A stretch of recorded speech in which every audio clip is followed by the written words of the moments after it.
Üdvözlök mindenkit, Timár Tamás vagyok, és ez itt a Lipson.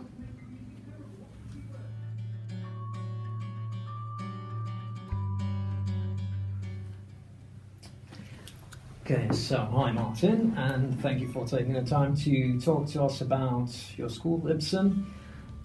First of all, you're obviously the head teacher of Lipson. That's why we're talking to you at the moment. Would you like to tell us a bit about yourself, as in your experience as a teacher, head teacher? Okay, so first of all, welcome. My name is Martin Brooke. I'm the head teacher, very proud to be the head teacher here at Lipson. I arrived here about 18 months ago, in theory, to help out for a couple of days. I'm still here. I'm not going anywhere for the time being because I enjoy what I do too much. I guess I'm one of those lucky people that always knew what he wanted to do. So I wanted to be a teacher from the age of kind of 15, 16. And I've worked within the profession for nearly 35 years now, and I still have the same passion that I had way back.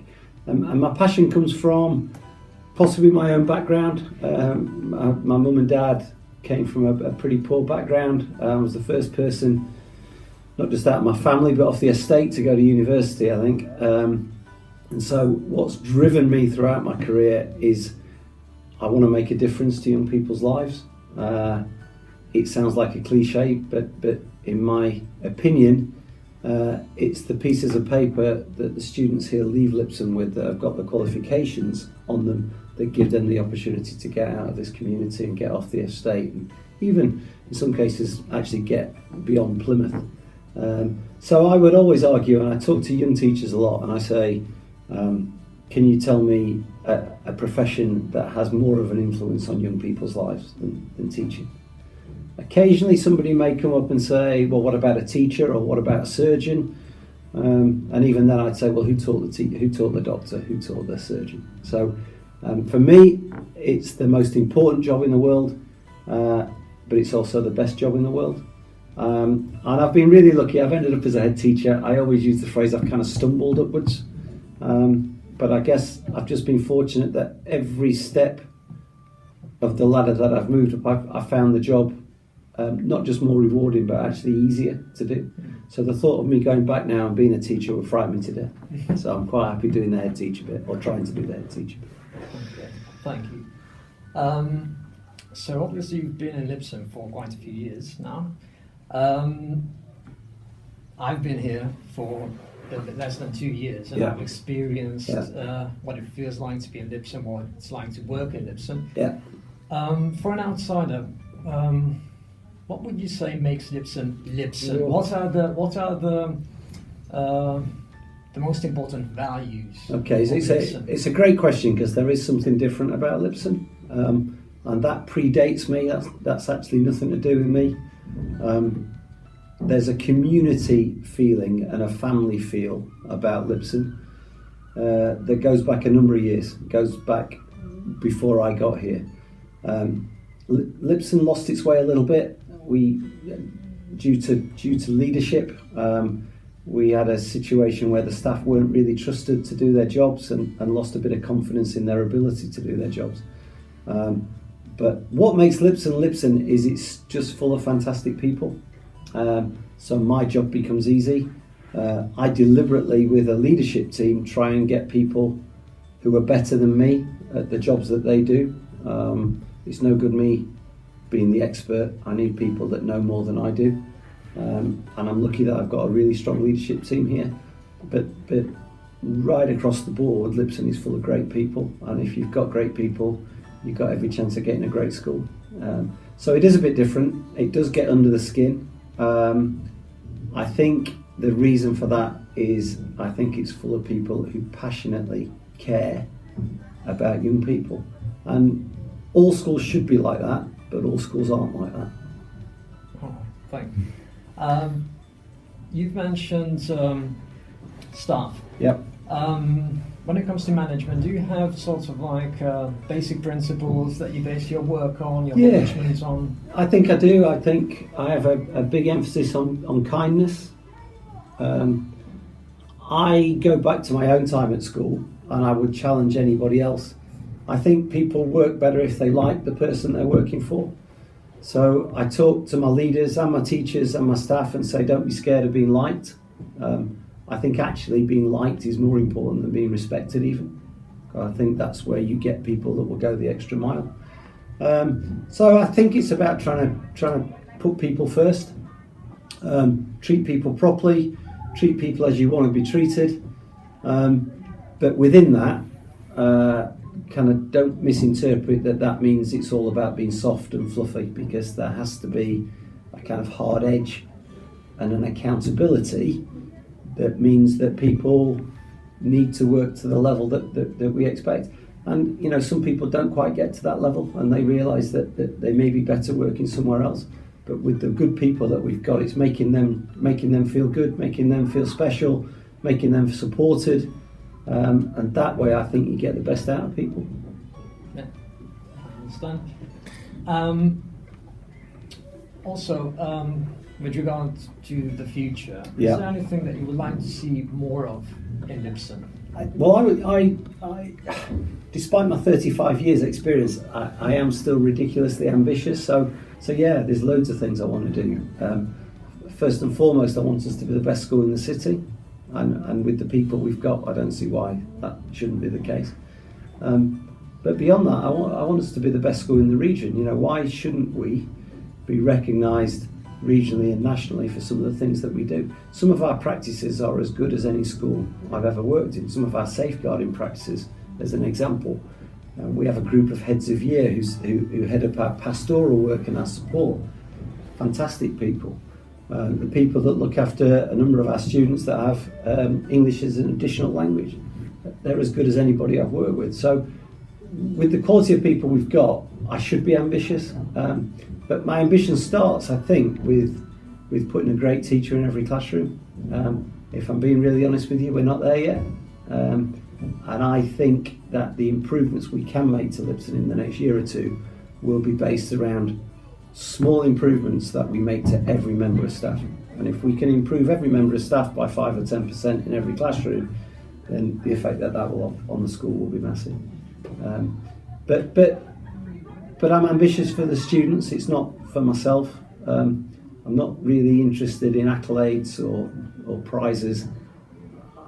I would judge a great school as a school where the students are happy, enjoy coming to school, but really achieve to the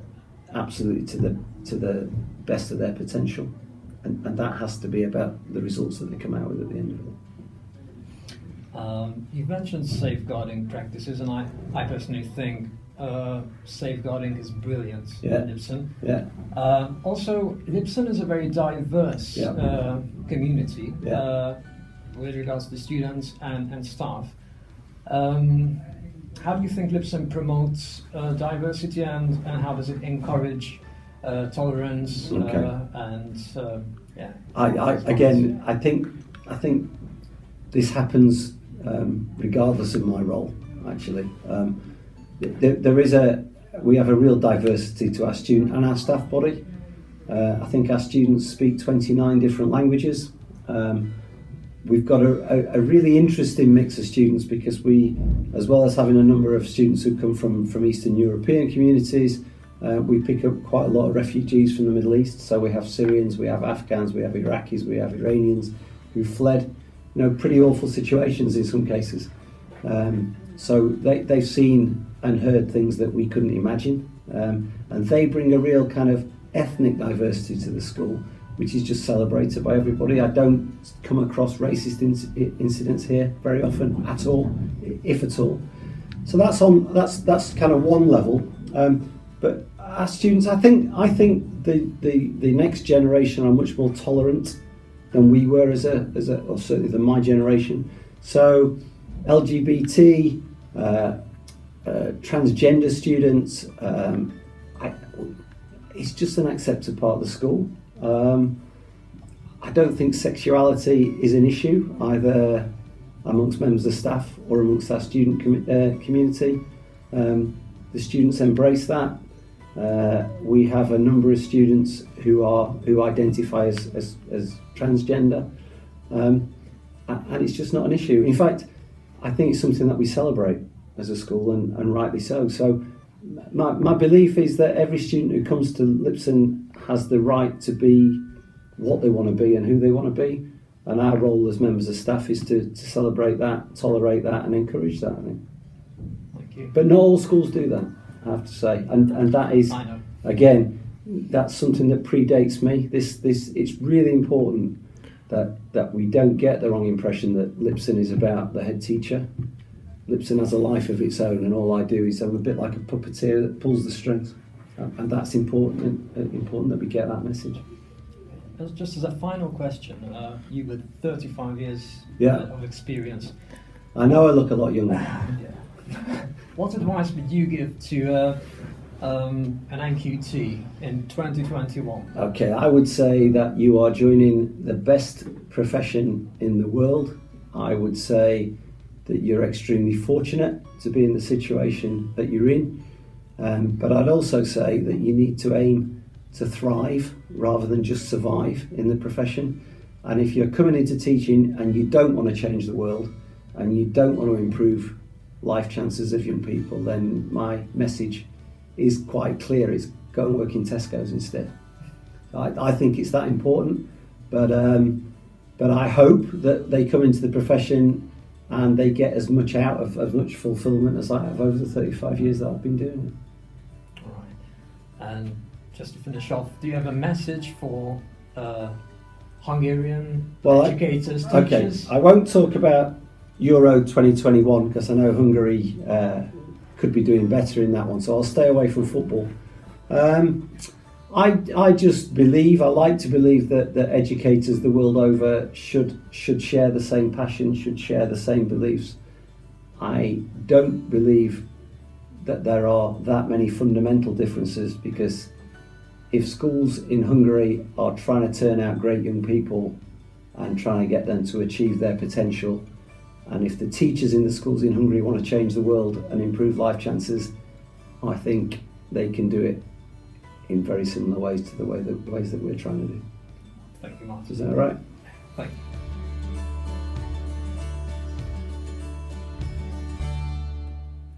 Hiya, my name's Tracy Ashton and I'm one of the deputy heads here at Lipson Cooperative Academy, and I'm also the designated safeguarding lead.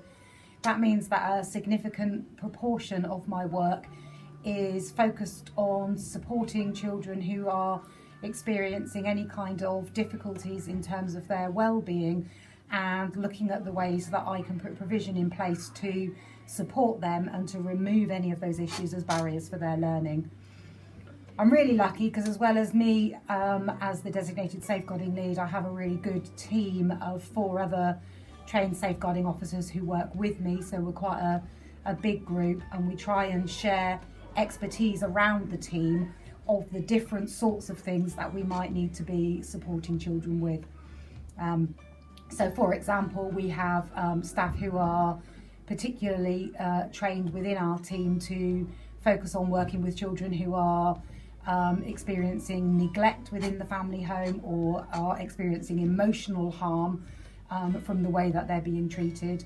Equally, we have people who are trained to work with some of our families from ethnic backgrounds who might be at risk of female genital mutilation or forced marriage, or abuse within the religion that their families follow, particularly if they're choosing not to follow that religion of the family as they become more westernised.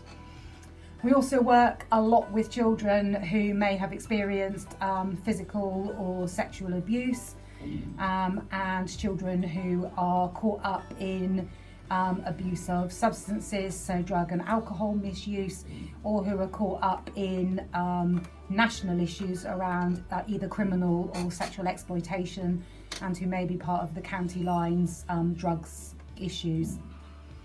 So those are some of the things that we work with day to day. We've got a really good system nationally set up that supports us, a framework. So for children for whom we have concerns, we will do what we can internally, first of all, with our safeguarding team to support them.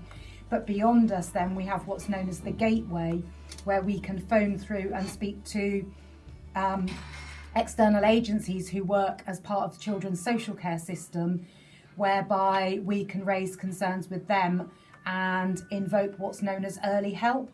So we can get a team of professionals from a multitude of agencies around a table to support those children and their families. So that might be people from the health side of it, so the GP or mental health services might be invited. It might be people from housing. It might be people who can come in and support the families with resolving issues around money and debt, for example. It could be police agencies if there's criminality involved, plus the social services team and people from around the school and education settings. So early help is that first stage where we get a multitude of professionals around the table and look to support the children. Beyond that, if the concerns are still there and the work being done by the early help team is not changing the situation, we then have legal systems in place that would take through what we call Section 17 or Section 47, where a more formal plan is enforced on the family through what is known as child in need or child protection. Child in need is done still with the family's consent, where the family acknowledges they aren't able to change things and welcome the support of those agencies. Child protection, where things are almost taken out of the hands of the family and the agencies, they have to work with those agencies. If not, they are at risk of the children being removed from the family setting for a period of time. And that feeds into the other arm of our work, which is working with children who are in the care system, so living with foster families or in children's homes where they have been removed from their birth families and are under the care of the local authority rather than the parents having the parental responsibility. We're really lucky that we have lots of in-house support to put around those children. So we have a variety of counselling services. We're able to run anger management courses, managing emotions courses with staff trained in-house. We have a team of 10 staff who are trained mental health first aiders to work with children who are experiencing issues with their mental health. And that's a first stage before they would go on to work with CAMS, which is an external agency, part of the NHS, working with children with and adolescents with mental health. We also have access to bereavement services and to services that support young children who have been the victims of sexual abuse or exploitation, or who need support with drug or alcohol withdrawal and sort of coming off substances that they've been using and shouldn't have been. So there's a wealth of experience both within the school and wider in the city to support our young people. One of the other areas that we focus on and work as a safeguarding team is working within the national agenda of 8 protected characteristics. And within those 8 protected characteristics are the requirement to support young people and working adults around homophobic behaviour or racist behaviour. And we monitor that hate crime formally as separate characters within our behaviour systems, and that includes anything from what might be low-level peer-on-peer abuse, sort of low-level bullying, name-calling, right through to threats or actual physical harm and causing mental harm by persistent abuse over a period of time. Hate crime isn't permitted in this country, it is illegal. And as a school, we have a duty both to monitor it, to record the number of incidents of hate crime that occur. We also have to record all the detail for any hate crime, whether that's for racism or for homophobic incidents, of who the victims were, the description of the victims, and also the detail of the perpetrators and the description of those. And that looks at a whole host of things in terms of their gender, their ethnic origin, their age, their social background. So anything that might be contributing towards them behaving in a way that is inappropriate in terms of both the school rules and the legal position nationally. In terms of LGBT, I'm part of the LGBT community myself. I've been welcomed here as a member of staff, and I'm held up as a role model for children and families working here. I'm not the only member of staff within that group by a long shot, but we are enabled to talk about our circumstances and also to work with young people as they go through any kind of process where they're questioning, support them and answer questions. We have really robust systems in place for dealing with any homophobic or racist abuse within school, but it's more than that. Part of our role as a safeguarding team is to support children who have questions around their sexual identity and around their gender, and to signpost them to the different support agencies that are out there to help them to unpick their thoughts and their feelings. And there are agencies across the city that will come in and speak to children, or for whom we'll meet with the children and their families if appropriate outside of school to do that. One such organisation is called The Zone, and they have quite a good website on the internet, so you would be able to look at that, The Zone Plymouth, as well as the facilities that we have within school. We have quite an active LGBT plus group of students who work to positively promote tolerance and equality, and they will work alongside staff to put together information for whole year group assemblies, information to go out to parents, and information that forms part of our structured curriculum. So on our timetable for every year group, we have citizenship lessons and equality and diversity, and looking at what hate crime is and why that's not permitted forms part of our taught curriculum, as well as that kind of bespoke package of support that is part of our pastoral provision. I'm a teacher of history, so my job is to teach history to ages 11 right through to 18. Within the department, our role really primarily is to give students historical knowledge and then allow them to interpret that information and interpret that knowledge. So the focus is not necessarily to teach them the history, but to give them historical information and events from the past and allow them to interpret that and almost identify their understanding of what history is and apply information to a historical background. I think in terms of what I enjoy most, it's human interaction. Like, I think teaching is, at university in the UK you have arts and you have sciences. So history is considered an art, and I think teaching's the same. So it's individual interactions with students and the ability to unpick their thought processes and then allow them to make observations and interpretations of the past. So student interaction for me is the key and most enjoyable thing. Content and the facts and the knowledge, that's your foundation. But ultimately, if you're going to do anything or progress those students on intellectually in terms of knowledge, you need to apply that knowledge to skills. So it's the skills of interpreting information, explaining key events or key things that are significant. You have to have that knowledge to apply it to specific skills. So the reasons why things happen, why events are significant, and why they occurred to begin with. So I think knowledge is important. Obviously, it's the principle of what we teach, but in isolation and by itself, it's nowhere near as useful as, say, the skills of history. Questioning. So you're questioning the students and you're causing students to actively think and engage with what they are learning. So if we applied it to, say, the suffrage movement, so with women gaining the vote in Britain over time and how they did that, you can drill into them the specific dates and events that allowed women to gain the vote in 1918. But what is better is questioning them, giving them the content, the key events and things that happened, and then questioning them, having them in their minds decide which is the most important.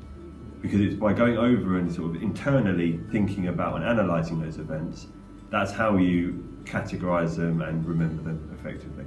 So it's giving students content that they then apply with their own thinking. And you can do that through questioning or through tasks that allow for students to interpret information. So in terms of topics, some are statutory, some are ones that we have to choose. So women's suffrage would have to be included. Also, there's a British Dep study where we look at key events from British history. So the Battle of Hastings is a key one that you have to cover. In terms of specific lessons, we have a little bit more freedom. So say suffrage that we've talked about earlier, we have to learn about the suffrage movement and how rights have developed over time.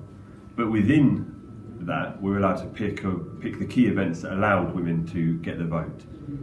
So you can look at it from a social perspective and how women's movements allowed women to vote, or you can take it from a more event-driven perspective. So events like the burning down of important buildings or the suffragettes' tactics. In terms of the concepts and the skills, there are a broad set of skills that we have to embed and we have to teach students to prepare for history and wider society moving forward. So they're analytical skills, such as identifying the significance of events, so what events are significant and why they are significant. Causation, so the cause of events and the prioritisation of those events. Concepts of continuity and change, so over British history, what has stayed the same and what has developed and changed. And interpretation skills, so being able to look at sources of information that can be completely different ideologically or in terms of content, and being able to interpret the meaning behind those. So instead of prescribing meaning to sources, you would look at sources of information, and you as a student and as a teacher would interpret what that information means and why it is significant. I think the skill of analysis is something you need to teach, and that you would teach by chunking down information, teaching them to identify what is important and to look for the meaning behind key parts of something. But interpretation is opinion. Everybody has an opinion, or if you're given content, most people would have an opinion about something. So it's teaching them to apply that analysis and to make a decision or have an opinion that is backed by evidence and that they're able to explain. So I think, say in Britain, the British Empire is a really good example of why we need to teach interpretation. If we just have the strict British narrative of the British Empire, it would be very easy to miss out a lot of the pretty negative aspects of that period in time and focus just on the positives of it or the good things that come from it. My job with Year 7 is to give them the information, the good things about the Empire, the bad things about the British Empire, and allow them to interpret that and then to come to a decision about whether it was positive, whether it was negative, or whether there's elements of both there. So I think interpretation is a key thing and probably one of the most important things me as a history teacher should do. In Britain we have the accepted narrative of the Holocaust and how that played out in the events that occurred. And I think that's, within the international community and teaching, that's pretty much agreed. And I think in terms of teaching it, I think as long as the content that you're using is appropriate and isn't designed to shock or sensationalise the events, I think it's actually a relatively easy subject to teach. So moving back to the interpretation, instead of teaching the timeline of the events of the Holocaust and what occurred, the way I teach it is that we go through each individual part, so ghettos, the final solution, the concentration camps and death camps, and then we interpret the most emotive or the worst part of that Holocaust, or of the Holocaust. So instead of bringing in debate of did this happen or to what extent did it happen, the accepted events are that it did happen. But we analyse and interpret which element of that Holocaust had the most impact on the people that it affected. So I started teaching in 2014, and I think since then, in the 6 or 7 years since I started teaching, teaching history and other subjects has become more prescriptive. We are told what we want to be taught to some degree, and we're told how we want to be teaching it, or ways that we should be teaching it. So I think if there were two things that I would want to improve or I would want more of, one is independence for me in terms of the subject matter that I can teach.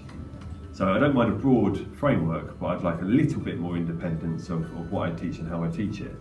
And I think more of a focus on minority groups or minority history. Because I think it's all well and good having the British narrative of history, but that kind of misses the way the British culture or the way Britain as a society is made up. There is no one British anymore. You have many different cultures all contributing, all with slightly different histories. And I think learning about the British Empire is a very good way of doing that, but certain subjects that we teach is quite difficult to fully achieve learning about minorities within a wider subject. So I think in our, let's say the Cold War is a really good example. We can only really learn that from a capitalist British American perspective. We don't truly understand how that would have been or how the war was for other sides and other people who would have taken part in it. So the former Soviet perspective. So I'd probably like to have more input, or the ability to have more input and to look at history from a different perspective.